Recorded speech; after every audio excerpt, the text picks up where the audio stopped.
Hello and welcome to a special edition of The World Today. I'm Gaurav Sawant. On Friday, after 2 decades of raising the alarm almost non-stop and urging world leaders to act, Israel's Prime Minister Benjamin Netanyahu finally decided to go it alone and strike Iran. He authorized the Israeli assault on Iran, a barrage of rocket strikes and missile strikes on Iran before dawn on Friday, targeting not just their nuclear sites, but also their ballistic missile factories, their military leadership, their nuclear leadership. Nuclear facilities were hit hard. Israeli strikes killed at least 20 top military commanders in Iran, including the Revolutionary Guard Corps Chief General Hossein Salami and the Armed Forces Chief General Mohammad Bagheri. Iran at one time had ridiculed Israel's Prime Minister Benjamin Netanyahu as the boy who's cried wolf too often and warned the world about Tehran's nuclear program. But this time, he actually went ahead and tried to shut it down. Friday was time for Benjamin Netanyahu to finally look Iran straight in the eye and dared them to blink. Of course, Iran has pledged it will strike back. But the manner in which Israel struck Iran, the number of sites, the complete air superiority or air supremacy that Israel enjoyed, the fact that its 200 fighter jets were bombing Iran and they were refueling mid-air went on to show that there was nothing that either Iran or Iran-backed Houthi rebels had that could stop or stall the Israeli airstrikes.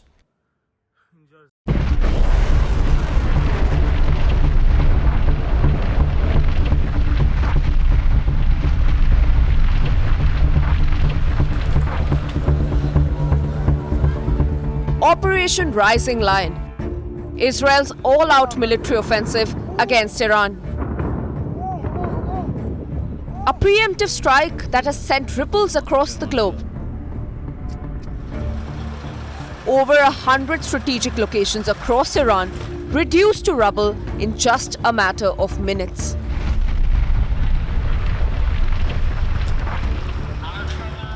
Israeli Prime Minister Netanyahu has claimed that the IDF has destroyed Iran's military and nuclear infrastructure in order to neutralize its nuclear threat. At least 78 people have been killed, while 329 have been injured.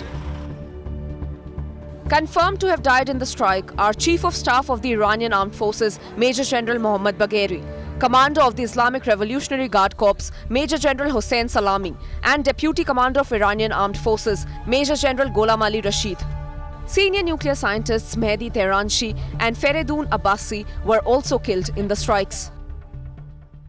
Moments ago, Israel launched Operation Rising Lion, a targeted military operation to roll back the Iranian threat to Israel's very survival. This operation will continue for as many days as it takes to remove this threat. For decades, the tyrants of Tehran have brazenly, openly called for Israel's destruction.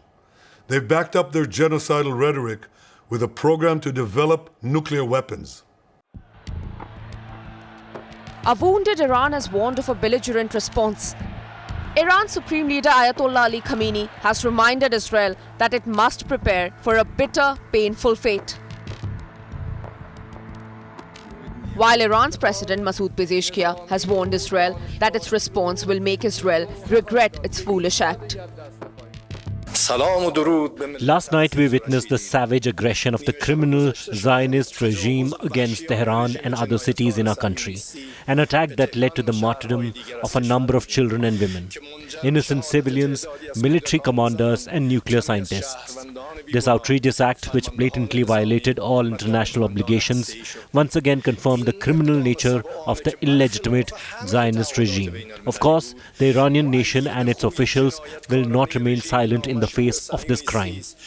The Islamic Republic of Iran's legitimate and powerful response will make the enemy regret its foolish actions. With the world wary of a nuclear flashpoint, the International Atomic Body confirmed that there has been no elevated radiation levels at the Natanz facility after the heart of Iran's nuclear facility was struck by Israel. But the dominoes are falling in light of Israel's aggression. Iran has now pulled out of nuclear talks with America and cancelled the 6th round of talks that were scheduled for 15th June. But with the tensions in the Middle East at an all-time high, an uneasy world can only hope for a de-escalation at the earliest. Bureau Report, India Today. The world is united in asking both Israel and Iran to exercise restraint and de-escalate. The United Nations has asked both countries to abide by international laws and the UN Charter. Germany in particular has asked Israel to reconsider its position and reminded Iran it's never too late to step back. American President Donald Trump, in his Truth Social post, said he had given Iran a 60-day ultimatum on nuclear deal before Israel's airstrikes and missile strikes, and that a deal should have been done within this time frame. He said it's not too late. Iran has a second chance. Either do it now or prepare for another strike. That second wave, which he threatened, would be even worse than this strike.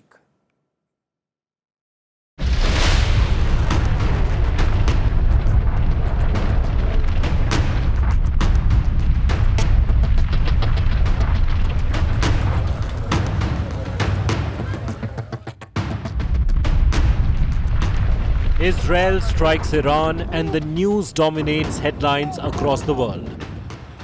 And the world is united in its attempt to de-escalate the tension as Israel announced that it's ready for all-out war. Russia condemned the escalating tensions between Iran and Israel. China is paying close attention to the Israeli strikes on Iran and called all concerned in the region to act in ways conducive to peace and stability. The sudden rise in temperature of the regional situation is not in the interest of any party. China calls on all parties concerned to do more things that promote regional peace and stability and avoid further escalation of the tense situation. China is willing to play a constructive role in easing the situation. The EU called for restraint from all parties in the Middle East. Though France called for restraint, it also affirmed Israel's right to defend itself against all attacks. Paris had repeatedly expressed its concerns over Iran's nuclear program. British Prime Minister Keir Starmer said that Israel's strikes on Iran are concerning and called on all parties to step back and reduce tensions urgently. Posting comments on his X account, Starmer said, "Stability must be the priority." NATO allies at present depend heavily on the US as Israel is its close ally and need America to work to de-escalate the situation in the Middle East. Well, it is obviously a rapidly evolving situation. This was a unilateral action by Israel. So I think it is crucial for many allies, including the United States, to work as we speak to de-escalate. I know they're doing that. And I think that is now the first order of the day.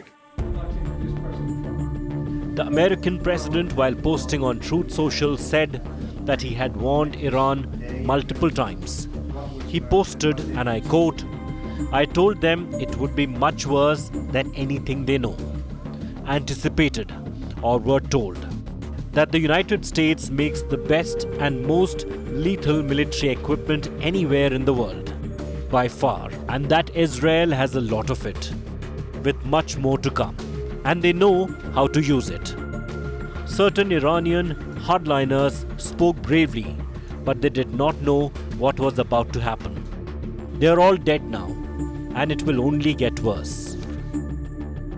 Israel said it had attacked nuclear facilities, ballistic missile factories, and military commanders in the operation to prevent Tehran from building an atomic bomb. Iran, in response, like always, said its nuclear program is only for peaceful purposes. What the UN Charter says is it goes in the sense of the peaceful resolution of conflicts, not for violence, not for attacks. We need military de-escalation. That is what is more important at the moment. The biggest concern in this escalation of tensions is the possibility of nuclear radiation, as Iranian nuclear facilities have been hit. At present, the competent Iranian authorities have confirmed that the Natanz enrichment site has been impacted and that there are no elevated radiation levels. They have also reported that at present the Esfahan and Fordow sites have not been impacted. This development is deeply concerning.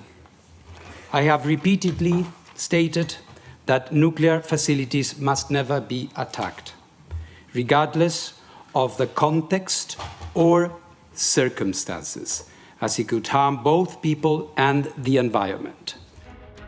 Operation Rising Lion of Israel has dug a potential minefield to blow up the entire region and engulf the whole world. Bureau Report, India Today.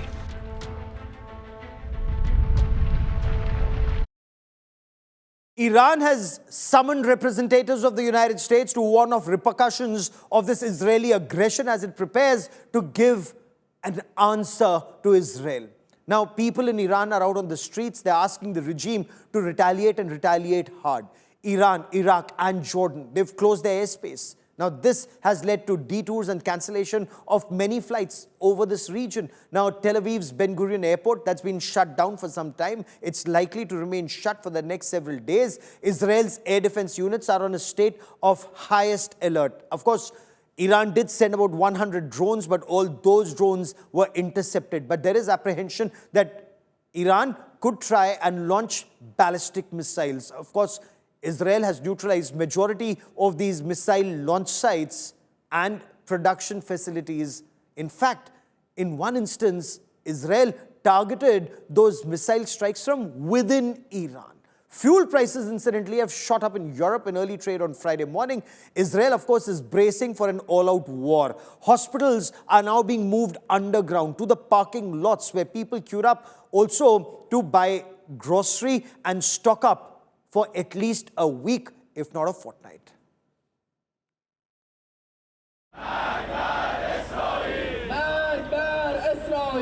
Protesters rallied in Tehran on Friday, calling for retaliation against Israeli strikes.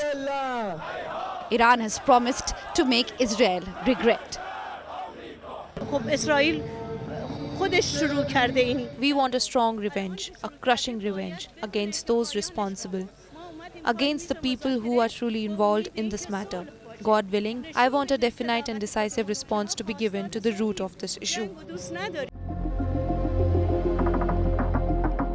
Airlines steered clear of much of the Middle East on Friday after Israeli attacks on Iranian sites forced carriers to cancel or divert thousands of flights. Flight radar data showed airspace over Iran, Iraq and Jordan was empty, with flights directed towards Saudi Arabia and Egypt instead. About 1,800 flights to and from Europe had been affected so far on Friday, including approximately 650 cancelled flights. With Russian and Ukrainian airspace closed due to war, the Middle East region has become an even more important route for international flights between Europe and Asia. European and wholesale oil prices rose in early Friday trading. A surge in oil prices after the attack also stirred concerns about jet fuel prices. Israel is shutting its embassies around the world and has urged citizens to stay alert and not display Jewish or Israeli symbols in public places. Israeli media reported Prime Minister Netanyahu has been taken to an unknown location, possibly Greece. Israel is preparing for retaliation from Iran. Jerusalem's Al-Aqsa compound was empty for Friday prayers. Israeli hospitals relocated some wards to their underground parking areas. At the hospital, we have opened the emergency complex, which includes 350 beds in a fully fortified and underground area. Over the course of the night, we relocated the intensive care unit, surgical wards and internal medicine departments. We also have a fully protected emergency rooms, and we are prepared for any scenario and any event. As Israel braces for uncertain days ahead, long queues formed at supermarkets to stock up on groceries and supplies. In Tel Aviv, the country's financial heart, businesses remained shut after the overnight air assault on Iran. We're afraid of what's coming.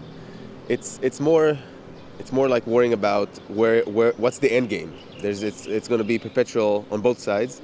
I think that our army forces and whoever's involved in this operation is doing a great job and trying to do a great job. You know, there's bad things happening in both sides, but we have the moral high ground. I feel on this end. If a country's deliberately trying to annihilate our country, then we have to strike first. This is what I feel. Daggers are drawn and both sides are now ready to fight it out. Israel's Operation Rising Lion has opened up a festering wound in the Middle East that is bound to burst any moment with deadly consequences, not only for Israel and Iran, but for the entire region. Bureau Report, India Today. Joining me on this special broadcast is Israel's ambassador to India, Ambassador Reuven Azar. Ambassador, welcome on India Today. What was the need to mount this Operation Rising Lion right now, sir? What was the specific threat, the specific intelligence input that Israel has to justify being claimed that this was an existential threat to Israel? Thank you, Gaurav, for this interview. First of all, I would like to extend to you, to the entire Indian nation, our condolences for the terrible plane crash yesterday that claimed so many lives. Our hearts go out to the victims, to the families, and we wish speedy recovery to the injured. What Israel did is to act upon imminent intelligence about a clandestine group that was assembling a nuclear weapon. Now, as you know, Gaurav, we have stated time and again that we will not allow Iran to create a nuclear weapon because we are not going to agree that a country that has sworn to destroy us will actually acquire the means to do it. We have already survived one Holocaust only 8 years ago. We have no intention of having another Holocaust now. We said then never again, and never again is now. So we had to take action, and that's what we did. Ambassador, explain the targets in terms of the military targets, the nuclear targets, the leadership in Iran. For example, General Hossein Salami, the commander-in-chief of the Iranian Revolutionary Guard Corps. Why did Israel take him out? Or General Bagheri, the chief of staff. Are you disrupting the chain of command? Reports indicate that former Iranian National Security Advisor Ali Shamkhani has also been killed. Gaurav, these are the criminals that were in charge of the plan of extermination of our state. They are the ones that assembled all the 3 tracks of extermination that we're pursuing. The nuclear weapons program, the missile ballistic program, and the ring of fire that we're creating with proxies around us. These are the people in charge. These are the people that were relentlessly pursuing our destruction, and we're not listening to the calls of the international community that has been actually talking with them for decades now to renounce this murderous policy. So they pay the price. Is the American President Donald Trump actually threatening Iran when he says either you sign the deal or there's worse in store? Is Israel that sword arm that's targeting Iran militarily for Iran to sign the deal not to make nuclear weapons? Well, you know, the Iranians couldn't be convinced to do the right thing. They continued to cheat. The IAEA has mentioned that they were in non-compliance because they breached the safeguards agreement. They had clandestine activities that were occulting, concealing from the international community. So instead of taking President Trump seriously, they exploited and stalled and played for time in order to assemble a nuclear weapon. We got them exposed and we took action. Ambassador, explain the choice of targets. Natanz, for example, 250 kilometers south of Tehran. What was the bomb damage assessment that you can share with us? We don't have information to share at this point, but what I can tell you is that we have actually taken action to take out their military nuclear capability. We have taken action against their missile ballistic program. We have taken action against their leadership, the military leadership, and took action against their air defenses. So all in all, this concerted effort is an effort to neutralize their capability to execute their plan to exterminate the state of Israel. Ambassador, there are reports 6 nuclear scientists have also been killed in the past 24 hours. In your appreciation, what does this mean for Iran's nuclear program? Is this a setback? Will it set them back by some time, or is this the end of the nuclear program? Well, it's too soon to say. We are taking action. This is not over. We have mentioned and declared that if Iran retaliates, we will retaliate again. So we are up to several days of action. We don't know how long this will take, but we are determined to neutralize Iran's nuclear program. Ambassador, Iran's supreme leader, Ayatollah Ali Khamenei, is threatening Israel with a massive strike back. In your appreciation, what are their capabilities to target Israel, given that you've taken down several of their missile production units, launch systems, their air defense systems, even in October, and some now? Well, as you know, Gaurav, we never took lightly the threats of the Iranian radical regime, because they have not only declared that they want to exterminate us, they have invested tens of billions of dollars in creating the capabilities to attack us. And therefore, we have actually warned the entire Israeli population to take precaution, to stay near shelters. We are anticipating more barrages of missiles and drones from Iran, and we are determined to defend ourselves from it and retaliate to make sure the Iranian capabilities will be decimated. Because there is an apprehension that this could escalate into a wider regional conflict. Your appreciation, will other countries join in? Will other countries help Iran? Well, it is completely in the hands of Iran. At the end of the day, if Iran chooses to target more countries, this will be an escalation that will widen the conflict. The Americans have told them, and they've warned them that they should be very careful not to target American targets, not to target others, and if they do, they will bear the consequences. What is your assessment after the October strikes? October, you had taken out, Israel had taken out a lot of their air defense systems and their missile production capabilities. Is Iran very vulnerable? The fact that you were able to strike with, if I may, impunity, and that too in places like Shiraz, deep inside, what does that indicate? It indicates that Iran is acting in a brazen way. I stated in this studio and in other studios in the past that the Iranians have been exposed, because following their activity, their aggression in April and in October, we have hit their air defenses, and we are continuing to hit them. So their attempt to sneak out to a nuclear weapon and to a nuclear arsenal are completely irresponsible, and they are now paying the price for trying to do that. Can they still make a nuclear bomb in your appreciation? I don't know. It's too early to say. I don't know. It's too early to say. We are in the midst of this effort. It will take time, but we are going to make sure that we do everything we can to prevent Iran from acquiring nuclear weapons. There are reports that seem to indicate that Israel targeted Iran from inside Iran. Deep inside Iran, you already had your assets in. Is that true? What I can confirm at this point is that we have taken an operation with our Air Force in an attack that took 200 of our fighter jets, and this is the information I can confirm at this point. So 200 fighter jets, missiles, and you're willing to do that again? Absolutely. What's the threat of a strike back? The threat of a strike back from Iran, from Houthi rebels, the Houthi forces in Yemen? We have seen, first of all, an initial retaliation from Iran with a barrage of 100 drones that were fired this morning. Fortunately, we've been able to foil and to eliminate all the drones, but more attacks can come, and we are ready to defend ourselves from those. Any likelihood of peace talks to find a solution peacefully?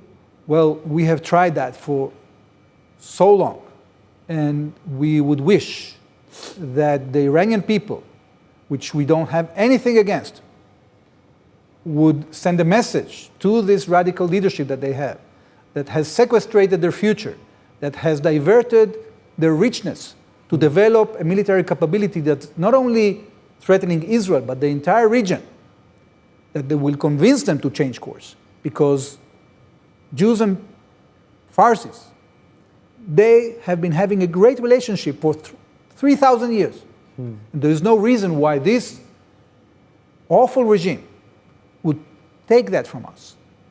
We love peace, we love the Iranian people, we have a long-term relationship with the Iranian people, and we can go back to a peaceful and collaborative relationship. Can you take out, is it also in your target book to take out Ayatollah Ali Khamenei or the top leadership of Iran? We have been targeting military targets. Only military, yes. and nuclear scientists, so no political leadership? No. Ambassador, for joining me here on this India Today special broadcast, many thanks. Thank you, Gaurav.